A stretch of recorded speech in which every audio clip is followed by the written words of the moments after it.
Hello दोस्तों, आज हम स्टूडेंट की कोर्स फीस को मैनेज करना सीखेंगे। इसके लिए मैंने इस तरह का एक ब्लॉग तैयार कर लिया है और इस पे आप स्टूडेंट की फ़ीस को मैनेज कर सकते हैं। इसके लिए मैंने यहाँ पे पहले ब्लॉक में लिख दिया है स्टूडेंट आईडी, फिर सेकंड में नेम, कोर्स, फिर यहाँ पे एडमिशन डेट, किस तारीख को उसने एडमिशन लिया या उसकी फ़ीस कितनी है। फिर उसके बाद इंस्टॉलमेंट, अगर वो इंस्टॉलमेंट में दे रहा है तो फर्स्ट इंस्टॉलमेंट कितनी है, सेकंड कितनी है, थर्ड कितनी है, फोर्थ और फिफ्थ। फिर आपको कितने पैसे उसने इंस्टॉलमेंट के तौर पर रिसीव्ड हुए तो वह यहाँ पे टोटलिंग यहाँ पे आ जाएगी। और अगर उसकी इंस्टॉलमेंट उसने पे पूरे नहीं कर पाए, उसकी टोटल फीस जमा नहीं हो पाई तो उसकी कितनी फ़ीस बकाया है तो यहाँ पे बैलेंस में दिखाई देगा और स्टेटस में दिखाई देगा कि अगर उसकी पूरी फीस पेड हो गई है, मतलब जमा हो गई है, तो यहाँ पर पेड स्टेटस बता देंगे कि पेड है या अनपेड है। तो उसके लिए मैंने ये ब्लॉक तैयार कर लिया है। अब इसे हम तैयार करते हैं, डेटा तैयार करते हैं। इसके लिए मैं यहाँ पर टाइप करता हूँ जैसे 1। इस डेटा के यूज़ आप कहीं भी कर सकते हैं, जैसे कि आप जैसे कंप्यूटर सेंटर चलाते हैं तो वहाँ पर भी आप इस स्टूडेंट की कोर्स फीस है उसको मैनेज करने के लिए इसका यूज़ कर सकते हैं। या आप कोई कोचिंग सेंटर है आपका तो वहाँ पर भी आप इसका यूज़ कर सकते हैं, इस एक्सरसाइज का।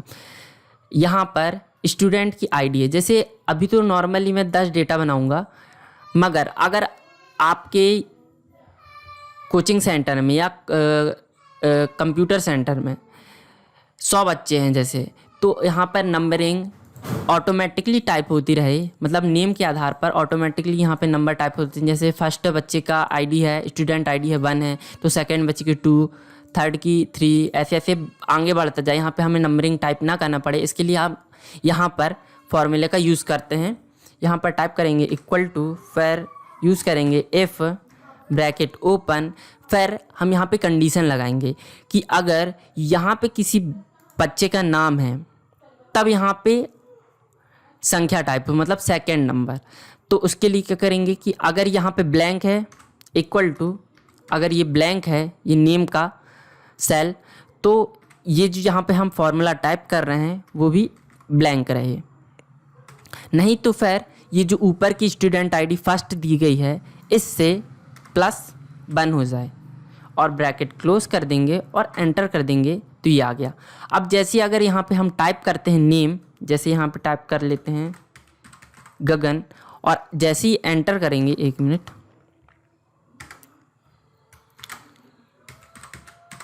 गगन, और जैसे ही एंटर करेंगे तो यहाँ पे देखना ऑटोमेटिकली नंबर आ जाएगा। ये आ गया।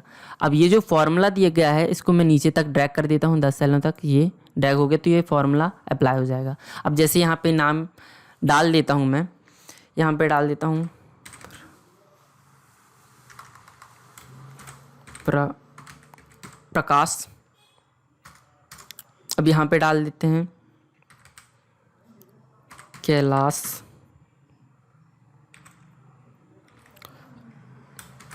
है ना, ये आ गया ना नंबर। फिर यहाँ पे जैसे मोहित और एंटर करेंगे तो ये नंबर आगे, नंबर बढ़ते जाएंगे ऑटोमेटिकली। इस तरह से आप डेटा को बना लीजिए। यहाँ पे स्टूडेंट आईडी ऑटोमेटिकली टाइप होती रहेगी। पर अब हम क्या करते हैं, कोर्स। अब कोर्स में भी बच्चे कोर्स करेंगे तो हमने यहाँ पर एक अलग से बना लिया है कि कंप्यूटर सेंटर में, हम जैसे कंप्यूटर सेंटर का बना रहे हैं तो वहाँ पे कोर्सेज हैं DCA, PGDCA, CPCT और टैली है। तो हम इस कोर्स के आधार पर इन बच्चे जो करते हैं, जैसे DCA कर रहा है तो उसके आधार पर एक लिस्ट तैयार कर लेते हैं। यहाँ पर उसके लिए हम क्या करेंगे, यहाँ पर इस सेल को, यहाँ से इस रेंज को सिलेक्ट कर लेंगे नीचे तक और यहाँ पे जाएंगे डाटा में, टैब में, और यहाँ पे डाटा वैलिडेशन ऑप्शन पे जाकर ये फर्स्ट नंबर डाटा वैलिडेशन, इस पर क्लिक करेंगे तो यहाँ पे एक डायलॉग बॉक्स ओपन हो जाएगा। फिर यहाँ पे हमें लिस्ट बनानी है, तो जो हमने कोर्सेज डिसाइड किए थे DCA, PGDCA, CPCT और टैली का, तो उसकी लिस्ट बनानी है। तो यहाँ पे लिस्ट दिया गया है, लिस्ट पर क्लिक करेंगे और यहाँ पे सोर्स बोल रहा है तो हम यहाँ पर सेकेंड सीट पर हमने जो डेटा तैयार किया था इस पर क्लिक करेंगे और सेकेंड सीट में जाएंगे और इस रेंज को सिलेक्ट कर देंगे। ये रेंज सिलेक्ट हो गई। फिर उसके बाद ओके पर क्लिक कर देंगे तो यहाँ पे देखिए एक ड्रॉप डाउन लिस्ट खुल के आ गई है। अब जैसे ही इस पर क्लिक करेंगे तो ये बच्चे को का कोर्स डिसाइड हो गया, यहाँ पर लिख के आने लगा। अगर प्रकाश जो कर रहा है जैसे PGD से कर रहा है तो यहाँ पे सिलेक्ट कर लीजिए, यहाँ पर भी आ गया CPCT कर रहा है गगन, अगर यहाँ पर टैली कर रहा है, या मोहित यहाँ पर DCA कर रहा है। तो ये ऐसे कोर्स डिसाइड कर सकते हैं आप ये ड्रॉप डाउन लिस्ट के द्वारा। अब एडमिशन डेट, अब बच्चे तो बाकी एडमिशन डेट तो अपने हिसाब से रख सकते हैं, मैं यहाँ पर डाल देता हूँ वैसे तो 07 पहली महीना, फिर उसके बाद 1 तारीख, फिर उसके बाद मैं डाल देता हूँ 2020 और उसके बाद एंटर कर देता हूँ। तो ये नॉर्मली इस डेट पे आ रहा है। इसको मैं मंथ दिखाना चाहता हूँ यहाँ पर कि 1 जुलाई 2020। तो इसके लिए मैं क्या करता हूँ, यहाँ पर कीबोर्ड से कंट्रोल शिफ्ट और 3 प्रेस करता हूँ। तो ये देखिए ये बदल गया इसमें 1 जुलाई 2020 ये 2। तो इसको मैं नीचे तक ड्रैग कर देता हूँ। तो मैंने क्या किया कि सब बच्चे 1 जुलाई 2020 को ही वो एडमिशन लिया है, तो मैं इसको नीचे तक ड्रैग कर देता हूँ और यहाँ पर कॉपी सेल, ये एक ही सब में एक ही डेट आ गई। आप यहाँ पे चाहें तो आप अपने हिसाब से डेट चेंज कर सकते हैं, बाकी मैंने एक ही डेट रखी है। फिर यहाँ पे कोर्स फीस, अब कोर्स फीस भी क्या है कि इन सब के हिसाब से ये जो कोर्स दिए गए हैं यहाँ पे हमें टाइप ना करना पड़े, यहाँ पे कोर्स के आधार पर यहाँ पे उसकी फ़ीस है। तो उसके लिए मैं क्या करता हूँ, यहाँ पे फिर से फार्मूला लगाएंगे।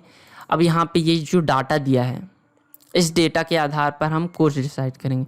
तो उसके लिए DCA की कोर्स फीस दी गई है 11,000, PGDCA की 12,000, CPCT की 4,000 और टैली की 5,000। तो इस हिसाब से हम यहाँ पे एक कंडीशन लगाते हैं। हम फिर से टाइप करेंगे इक्वल टू, फिर टाइप करेंगे इफ़ ब्रैकेट ओपन, फिर यहाँ पे मैंने किया कि लीगल सेल अगर यहाँ पर इक्वल टू है डबल डॉट DCA, तो यहाँ पर उसकी जो फीस आ जाए, अगर यहाँ पर इस ये जो कोर्स की जो सेल दिया है यहाँ पर अगर DCA लिखा है तो उसकी फीस आ जाए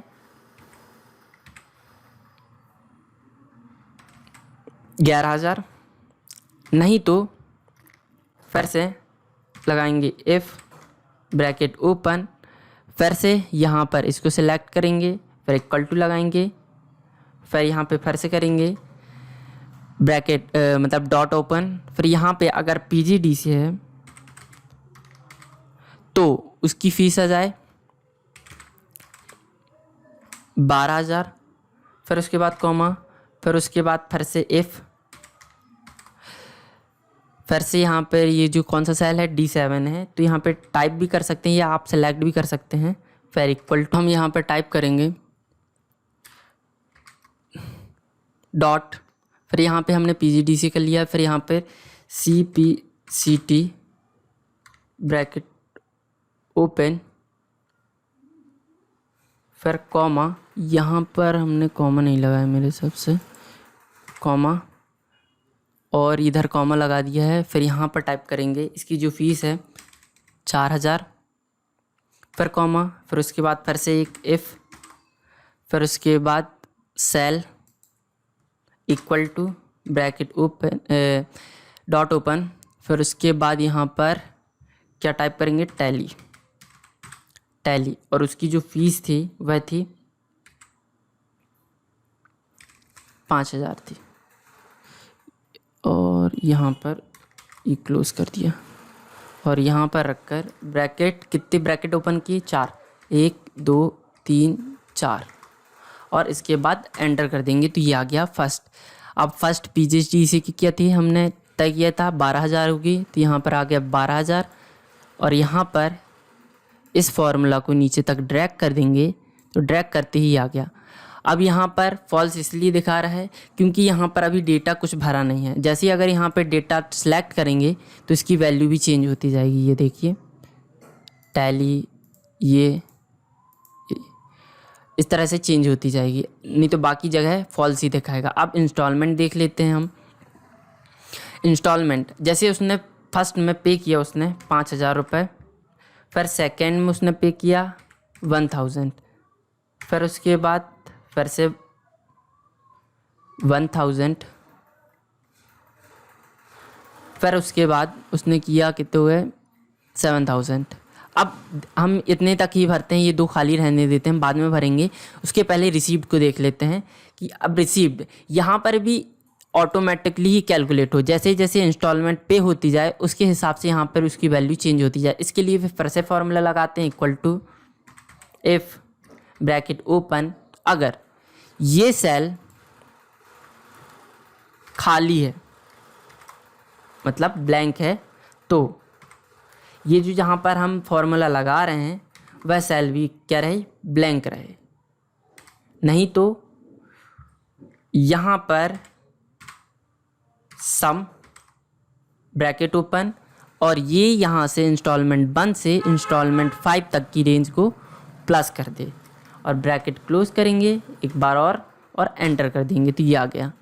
ये दोनों प्लस हो गए 5, 2 और ये अगर जैसे ही अगर यहाँ पर और वैल्यू लिखते हैं, जैसे लिखते हैं यहाँ पर 2000 और एंटर करते हैं, तो ये देखिए यहाँ पे ऑटोमेटिकली वैल्यू चेंज हो गई है। अब इसी तरह बैलेंस की निकाल लेते हैं। बैलेंस में क्या रहेगा कि आपकी कितनी फ़ीस बकाया है, मतलब आप अगर यहाँ पे 9000 पे हो गई है तो यहाँ पर ऑटोमेटिकली वो वैल्यू चेंज होती रहे, तो बाकी फ़ीस यहाँ पर दिखाई दे। तो उसके लिए हम फिर से फॉर्मूला लगाएंगे, इक्वल टू टाइप करेंगे, फिर टाइप करेंगे इफ़, फिर यहाँ पे एक एक्स्ट्रा फार्मूला होता है, ये सेकेंड नंबर पे दिया है एरर, क्योंकि इस पर एक थोड़ी बहुत एरर आती है, इसलिए हम इस फार्मूला का यूज़ करेंगे। ब्रैकेट ओपन, अगर हम इसको माइनस कर देते हैं इससे, तो पता चल जाएगा कि कितनी पैसे बकाया हैं, उसकी कितनी फ़ीस बकाया है, तो इसको माइनस कर देते हैं। बाकी नहीं तो फिर यहाँ पर क्या रहेगा, ब्लैंक रहेगा। ब्रैकेट क्लोज करेंगे और एंटर कर देंगे, तो ये आ गया।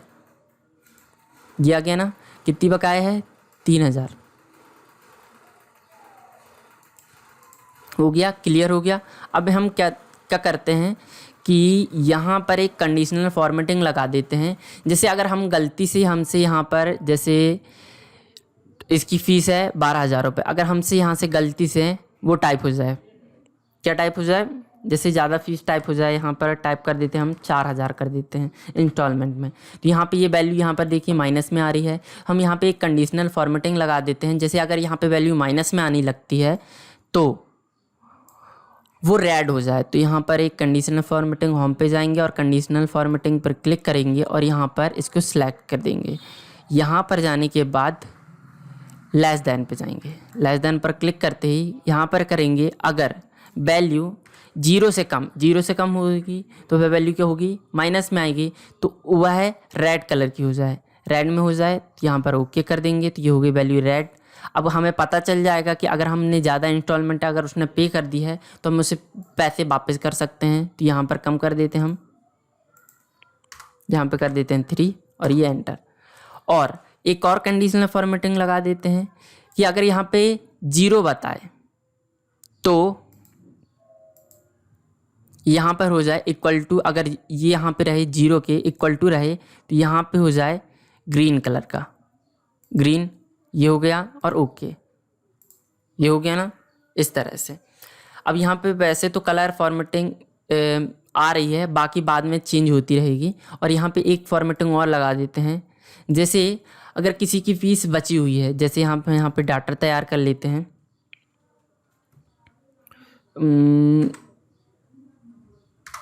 ये इसने जमा की 1000 रुपये, फिर इसके बाद फिर से 1000 रुपये, फिर यहाँ पे 500 रुपये, ये आ गई। अब बस इतनी ही जमा की इसने, उसके बाद जमा नहीं की, तो यहाँ पे ये फार्मूला को मैं नीचे ड्रैग कर देता हूँ, तो ये कॉपी हो जाएगा, सब में अप्लाई हो जाएगा। ये आ गया 250 रुपये, इन तीनों को प्लस कर दिया। फिर यहाँ पे भी यहाँ पे ये फार्मूला है, इसको मैं ड्रैग कर देता हूँ, ये आ गया। ये देखिए यहाँ पर एक कंडीशन अप्लाई नहीं हुआ है, जैसे अगर यहाँ पे एक्स्ट्रा फ़ीस जैसे बचती है, उसकी कितनी फ़ीस बकाया है, तो उसको हम कलर्ड कर देते हैं, एक कंडीशनल और फॉर्मेटिंग लगा देते हैं, इसको सिलेक्ट करते हैं और कंडीशनल फॉर्मेटिंग, और यहाँ पे सिलेक्ट करके 0 से, अगर 0 से वैल्यू ज़्यादा है, क्योंकि 0 रहेगी तो पता है कि रिसीव्ड, पूरे पैसे रिसीव्ड हो गए हैं, तो वह ग्रीन हो जाएगा। अब यहाँ पे कर देते हैं येलो, येलो और ओके।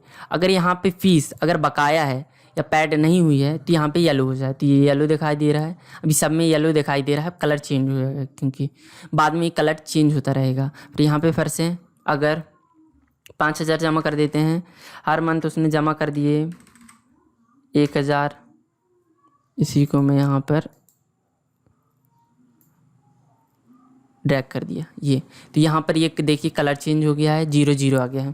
फिर उसके बाद ऐसे ही आगे डेटा बढ़ा सकते हैं, आप बढ़ा दीजिएगा। फिर इसके बाद ये स्टेटस को समझते हैं हम। इसके लिए क्या होता है कि हमें यहाँ पे स्टेटस में दिखाना चाहते हैं कि अगर किसी की फ़ीस पूरी पे हो गई है तो यहाँ पर पैड लिख के आ जाए, नहीं तो फिर अनपैड लिख के आ जाए अगर किसी की फ़ीस बकाया है तो। उसके लिए हम फिर से फॉर्मूला लगाएंगे, equal to if bracket open, फिर यहाँ पे सिलेक्ट करेंगे अगर ये वैल्यू इक्वल टू होगी इस वैल्यू के, रिसीव्ड वैल्यू के, तो फिर कॉमा ब्रैकेट मतलब डॉट ओपन, फिर यहाँ पे लिख के आ जाए PAID पैड, इसको मैं कैप्स में लिखता हूँ पैड, नहीं तो फिर यहाँ पे लिख के आ जाए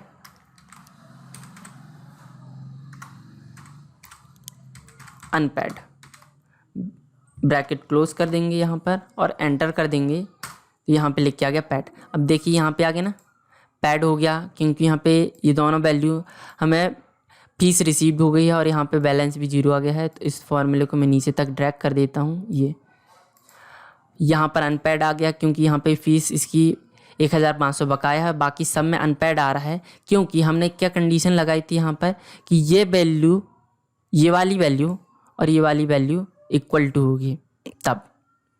तो अभी बाकी तो यहाँ पे डिसाइड, यहाँ पे वैल्यू नहीं आई है तो यहाँ पे अनपैड ही दिखा रहा है, बाकी चेंजेस हो जाएंगे इस पर।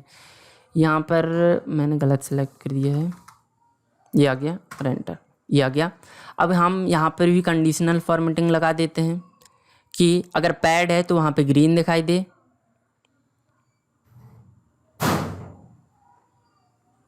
इक्वल टू अगर यहाँ पे अगर पैड लिखा होगा तो यहाँ पे दिखाई दे ग्रीन, ओके, और नहीं तो फिर अनपैड में येलो दिखाई दे। बस ये हो गया और ओके कर देंगे तो ये आ गया। इसलिए मैंने यहाँ पे लिख दिया था ये, यहाँ पे ये ग्रीन दिखाई दे रहा है और ये येलो दिखाई दे रहा है, इस तरह से।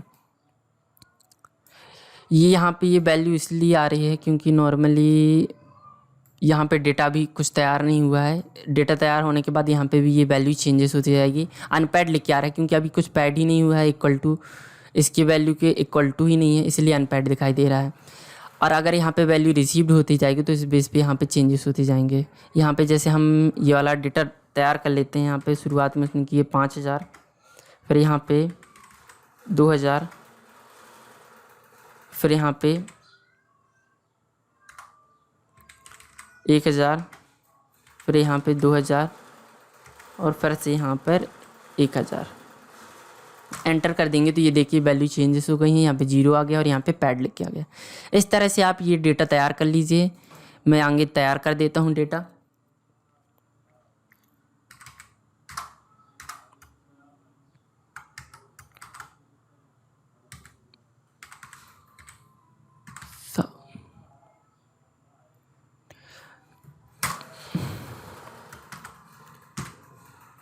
मोहित तो लिख दिया मैंने जी यार, सच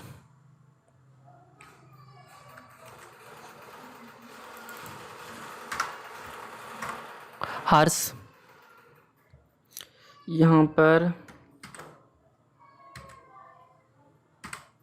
बबलू और यहाँ पर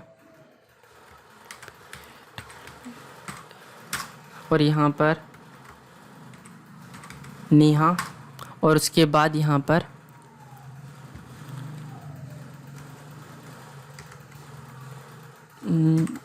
जगदीश।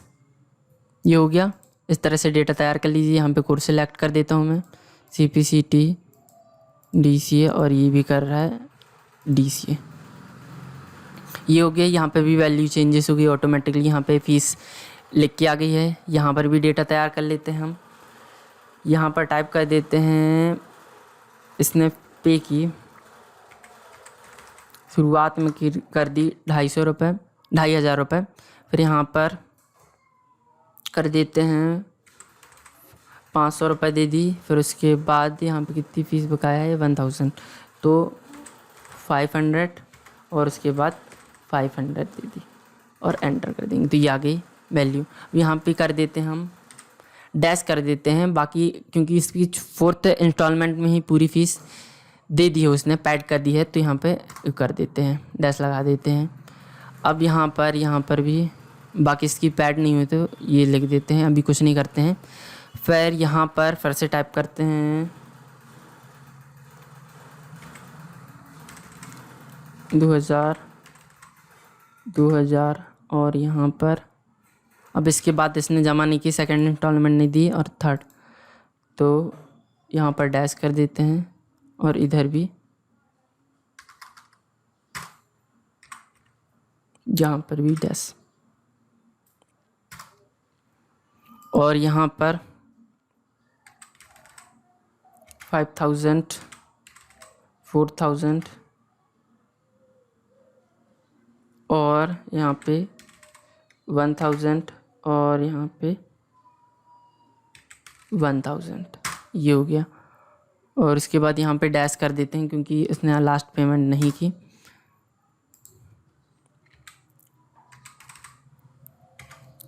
हजार 500,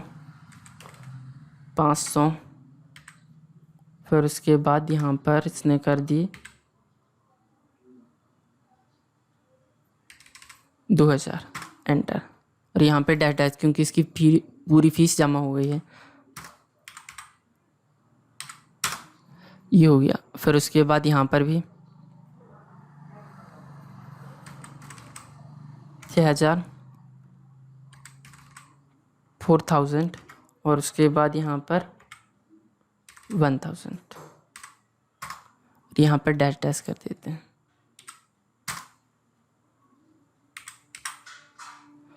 इधर भी डैश और इसी तरह यहाँ पर भी।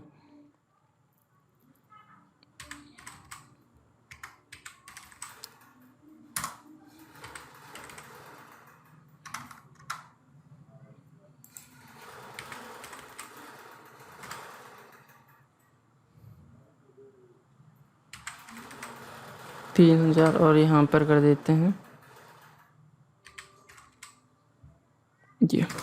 ये आ गई वैल्यू। इस तरह से आप डेटा तैयार कर लीजिए। अब यहाँ पे अब बाकी तो पूरे बच्चों का दिख रहा है, अब हमें तैयार करना है एक पर्टिकुलर बच्चे का, उसका name, student ID, name, course, admission date, fees, installment 2, 3, 4, 5, received, balance और स्टेटस। पूरा एक स्टेटस मतलब उसका पूरा डाटा आता है एक बच्चे का, एक पर्टिकुलर बच्चे का दिखाई दे। तो उसके लिए हम क्या करते हैं, यहाँ पर एक और सीट ले लेते हैं यहाँ पर, और यहाँ पर तैयार करते हैं हम शुरुआत के 3 ये छोड़ देते हैं।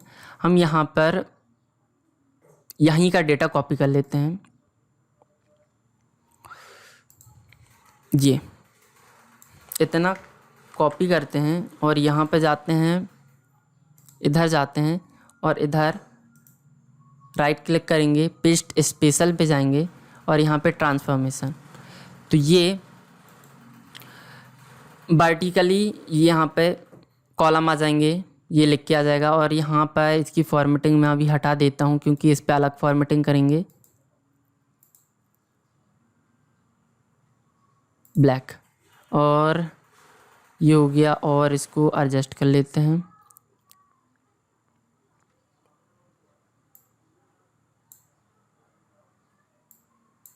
ये हो गया, ये हो गया, है ना। अब इन सेलों को थोड़ा थोड़ा खिसका देते हैं,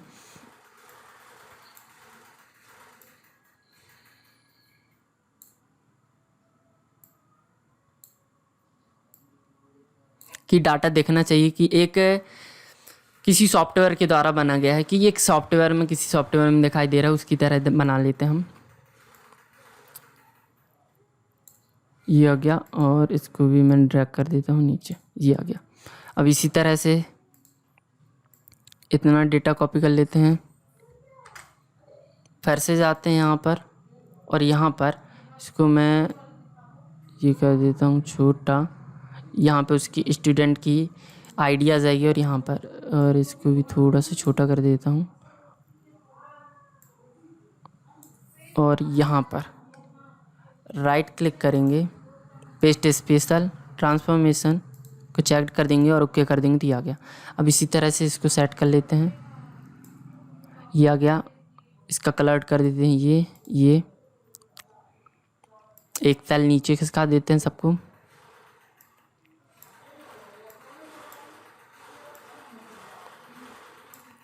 ये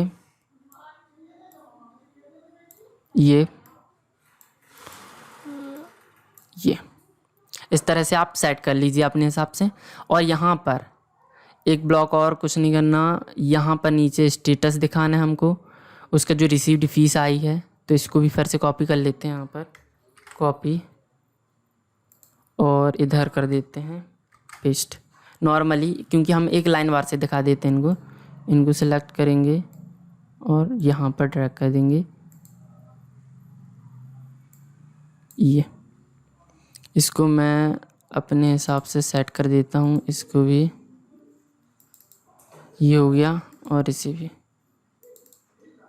ये आ गया। इनके कलर चेंज कर देता हूँ, ये और ये। अब हम डेटा तो ये बन गया। अब हम यहाँ पे देखना है कि ऑटोमेटिकली बच्चे का सिर्फ आईडी एंटर करने से उसकी name, course, admission date, fees, installment 1 से लेकर 5 तक की कितनी है, कितनी जमा की, रिसीव्ड फीस कितनी है, बैलेंस कितना और स्टेटस। तो उसके लिए हम एक ही फार्मूला का यूज़ करेंगे। इसको मैं थोड़ा सा सेट कर देता हूँ पहले, ये यहाँ पर और एक यहाँ पर, और बाकी यहाँ पर डेटा आ जाएगा। उसके लिए मैं करता हूँ, यहाँ पर नॉर्मली तो यहाँ पे नंबर ही टाइप करेंगे, तो 1 टाइप कर देता हूँ बाकी डिफ़ॉल्ट में। और यहाँ पर फार्मूला लगाते हैं, इक्वल टू लगाएंगे, फिर यहाँ पे टाइप करेंगे इफ़, और यहाँ पे second number formula if error, और उसके बाद यहाँ पे एक चीज़ और फार्मूला यूज़ करेंगे भी लुक अप, ये फार्मूला का यूज़ करेंगे, ब्रैकेट ओपन। फिर उसके बाद सेलेक्ट करेंगे यहाँ पर लुकअप वैल्यू, मतलब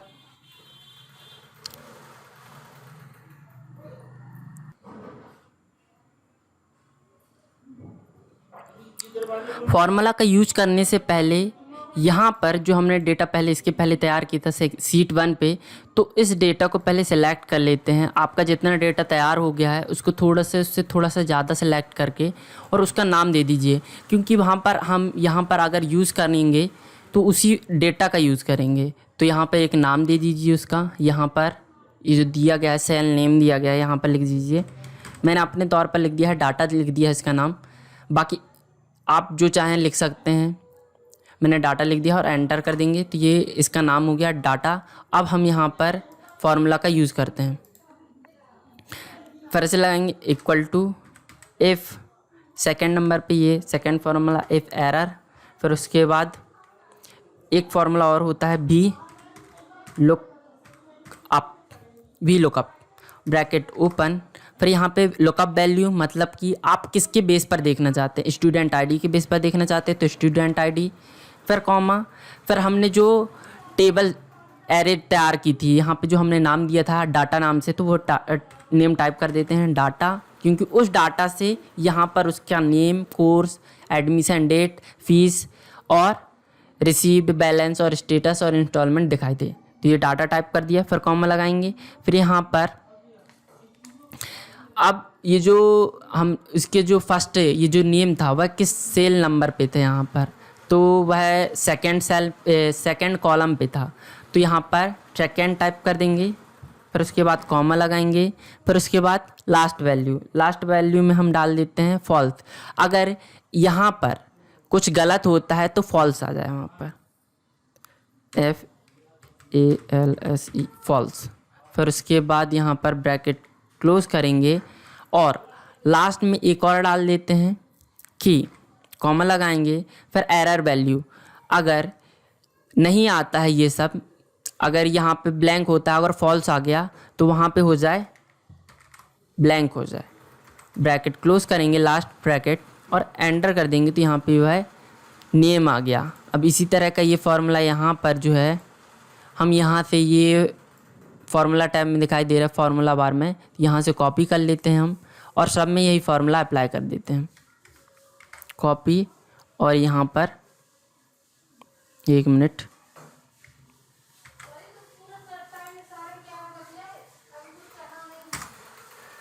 इधर पेस्ट कर देते हैं और यहाँ पर फार्मूला में सिर्फ एक ही चीज़ चेंज करनी है हमें।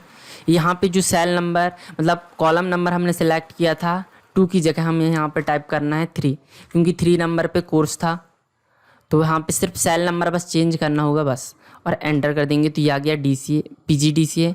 ये इधर भी पेस्ट कर देंगे और यहाँ पर सेल नंबर चेंज कर देंगे 4 और एंटर, ये आ गया। अब यहाँ पे डेट आ रही है, डेट को नंबरिंग में आ रही है, तो यहाँ पे हम कीबोर्ड से मैंने बताया था कंट्रोल शिफ्ट और 3 दबा देंगे तो ये डेट में चेंज हो जाएगा। फिर यहाँ पे फिर से पेस्ट, यहाँ पर चेंज कर देंगे 5th और एंटर, उसकी फ़ीस आ गई। यहाँ पर भी पेस्ट,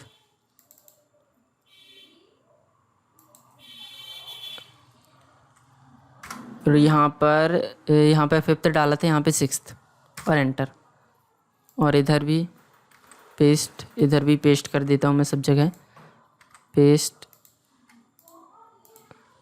पेस्ट, इधर भी पेस्ट, इधर भी पेस्ट और पेस्ट। अब यहाँ पे नंबरिंग बस चेंज कर लेते हैं हम, 5th 6th 7th, यहाँ पर 8th, यहाँ पे 9th और यहाँ पर 10th, यहाँ पर 11, यहाँ पर 12, यहाँ पे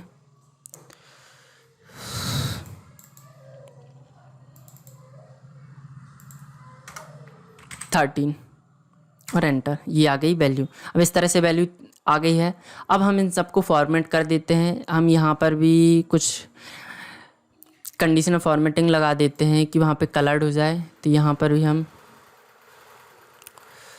फॉर्मेटिंग कर देते हैं लेस देन, 0 से लेस देन हो तो यहाँ पे आ जाएगा रेड, है ना, और 0 से ग्रेटर देन हो तो यहाँ पर आ जाएगा येलो, और अगर इक्वल टू रहे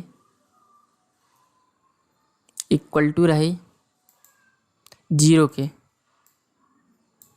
तो इधर आ जाए ग्रीन, और ओके ये आ गया ग्रीन। इधर भी कर देते हैं हम कंडीशनल फॉर्मेटिंग लगा देते हैं, इक्वल टू पैड, तो यहाँ पर आ जाए ग्रीन, और फिर से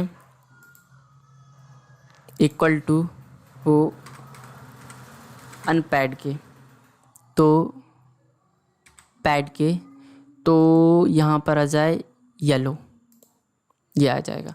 अब यहाँ पे वैल्यू चेंज होती जाएगी। हम फॉर्मेट कर देते हैं थोड़ा सा, इसको डेटा को व्यवस्थित कर देते हैं। हम इससे सिलेक्ट करेंगे और कर देते हैं सेंटर हो गया सब।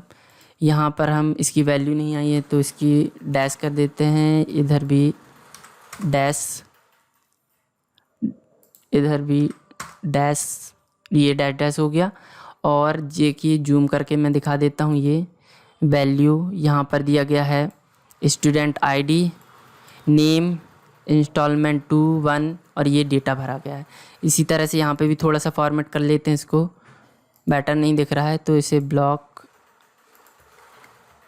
कंट्रोल करके इसे भी इसे इसे इसे इसे इसे इसे इसे इसे इसे इसे और इसे भी यहाँ पे ब्रैकेट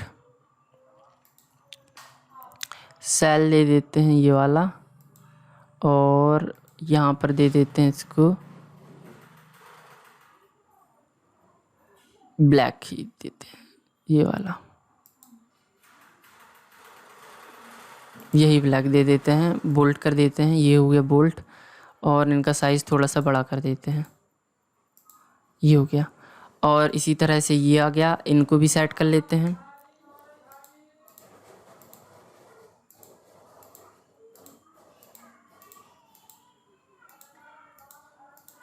और इनको सेलेक्ट करने के बाद यहाँ पे बोल्ट है, यहाँ पे कलर्ड कर देते हैं इनको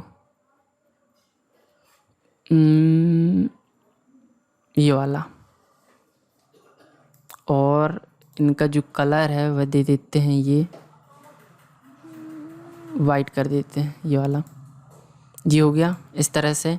और अब हम यहाँ पर एक और चेंजेस करते हैं, इधर सेल इसको मर्ज करते हैं और इधर नेम दे देते हैं इसका, नॉर्मल नहीं हमें रखना है ये वाला। और इधर सेलेक्ट करके हम कर देते हैं इसको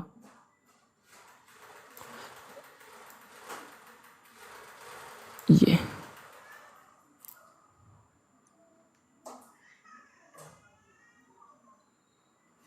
इधर कर देते हैं हम थोड़ा सा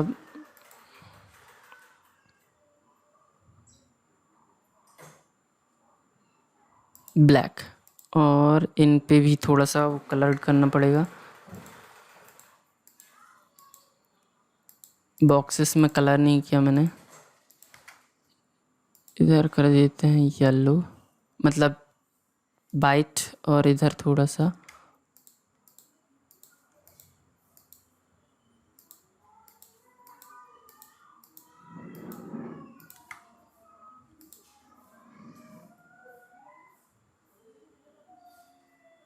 ब्लैक, और इनका साइज़ भी थोड़ा सा इंक्रीज़ कर देते हैं, ये हो गया इंक्रीज़।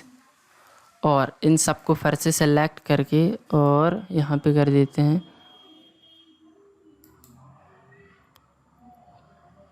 इसको कर देते हैं ऑटो फिट, इसे कर देते हैं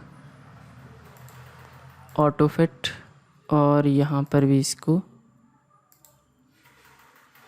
ऑटो फिट, ये हो गया सेट।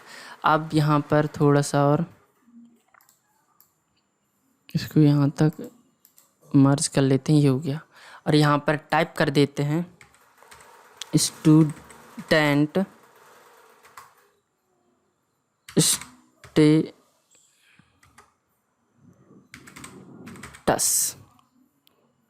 ये आ गया। इसको मैं कर देता हूँ बोल्ट, और यहाँ पर ब्लैक ही रहने देता हूँ, साइज़ इंक्रीज़ कर देता हूँ, और यहाँ पर फ़ॉन्ट चेंज कर देता हूँ, ये हो गया। ये हो गया तैयार आपका। इस तरह से आप बता सकते हैं। अब जैसे ही अगर यहाँ पे नंबरिंग चेंज करते हैं, जैसे वह करते हैं 3 करते हैं, तो यहाँ पे डेटा भी चेंज हो जाएगा, ये आ गया। अब यहाँ पे देख सकते हैं कि थर्ड वाले का पैड था, अब अनपैड किसका है, जैसे ये है हर्ष का, ये कितने नंबर पे है, 6 नंबर पे है। अब हम यहाँ पे जैसे ही 6 टाइप करेंगे तो यहाँ पे देखना कलर चेंज हो जाएगा, इधर 6, ये हो गया कलर चेंज। उसकी फ़ीस जमा नहीं हुई, 3rd इंस्टॉलमेंट, 4th और 5th। और इस तरह से आप यहाँ पर थोड़ा सा और